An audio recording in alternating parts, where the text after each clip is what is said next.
Quick reminder that coupon code for the amazing courses with private live streams does end on January 8th. Link down below. Hey everyone, me Kevin here. Holy smoke, so we have some big updates, especially about the future of $2,000 checks and potentially even a reference to $2,000 recurring stimulus checks. Let's figure this out. Let's see what the realities are here. Let's get right into this. First things first, let's talk Georgia. Yesterday, we watched the Democratic Reverend Warnock win one of 2 seats in Georgia.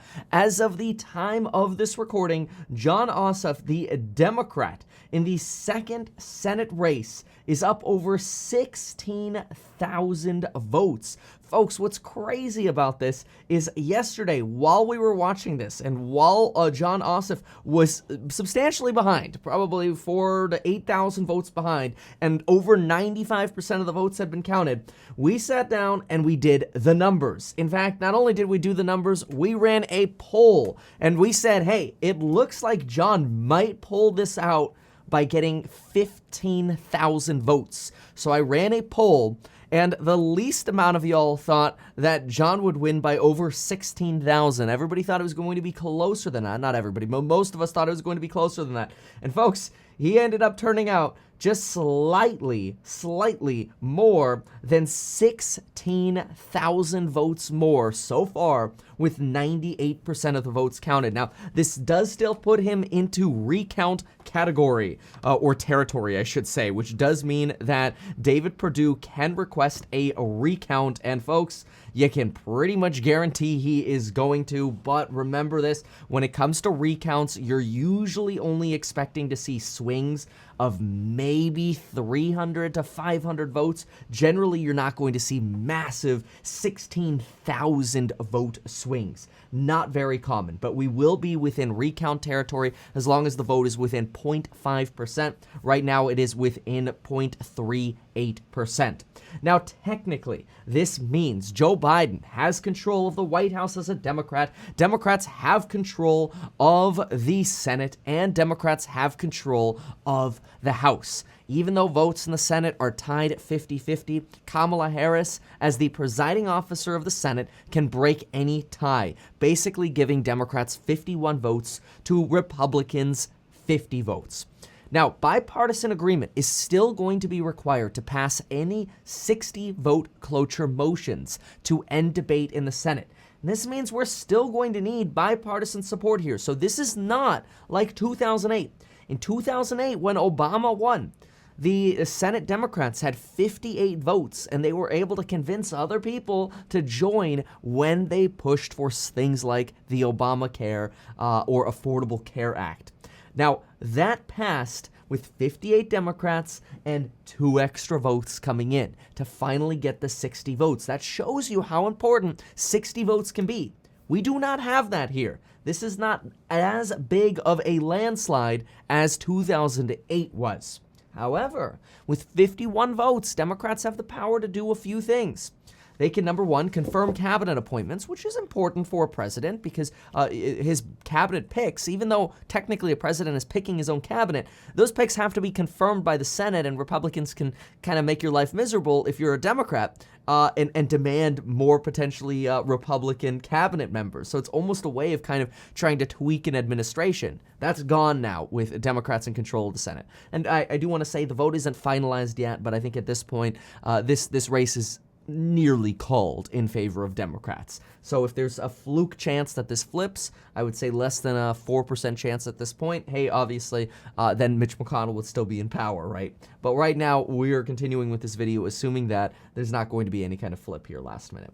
Additionally, with 51 votes, the Senate can confirm federal judges for the federal judges and Supreme Court justices. That's something that Mitch McConnell spent a lot of time doing in the last couple years. And additionally, the Senate can pass what are known as budget reconciliation bills. Now, this is really a funny thing because anytime you pass a bill, you can really attach anything to it. Yesterday in the live stream, I kind of made this analogy that, okay, here is a $2 trillion bill. See, here's 2T. Those were the 8 shots we had to take yesterday. But anyway, you can take this budget reconciliation bill and you can pass this with a simple majority, 51 votes. You don't need that 60 votes to end debate on this. You can end debate sooner. And then, Democrats in theory could say, yo, Mitch McConnell, we're going to do this budget bill. You want to just negotiate with us and be cool on some of these other issues? Otherwise, we got lots of stuff we can attach to this $2 trillion bill, and there's nothing you can do about it. So in other words, Democrats have a lot of leverage right now. Lots of leverage. Much, much, much more than they had certainly when Mitch McConnell was basically in power to say no. A lot of Republicans right now are very upset, rightfully so, with what occurred in the last couple weeks. A lot of people are pointing the finger at either Donald Trump or at Mitch McConnell, potentially a little bit of both. And again, this isn't taking sides, it's just a matter of fact. There was no, all of us, whether you're a Republican watching this or a Democrat, I love you all the same, we can all say this was a faux pas. The $2,000 check debacle that Donald Trump demanded, and then Republicans basically blocked and Democrats hitched their wagon to, like, yep, Donald Trump. I mean, the fact that you get Bernie Sanders going, I've got an unlikely ally. This is our instruction. And he points to the board, $2,000 ASAP. That's not good. That's not very good. And you know, Biden had a good play the day before the election, coming up and saying, you know, staying silent on $2,000, but the day before the election coming out and saying, if you give Democrats control, we will do $2,000 stimulus checks. That's powerful. That's powerful. So we could definitely see the Donald Trump failure to get the $2,000, basically ending up taking the $600 bill despite bagging on it and calling it a disgrace. Then Mitch McConnell blocking, not even bringing up for a vote, the Democrats' $2,000 bill, which Donald Trump wanted, or the $2,000 bill that he brought up. He brought up none of it, which was just a clear sign to America, like, don't care about the $2,000, despite Donald Trump calling for them. It was not good. Politically, the $2,000 very likely changed everything. It ended fears about, needing this firewall against Democrats. The $2,000 will go down in history as having made a massive change here. Now let's talk going forward. Democrats, having 50 to 51 votes, might be able to implement some rule changes.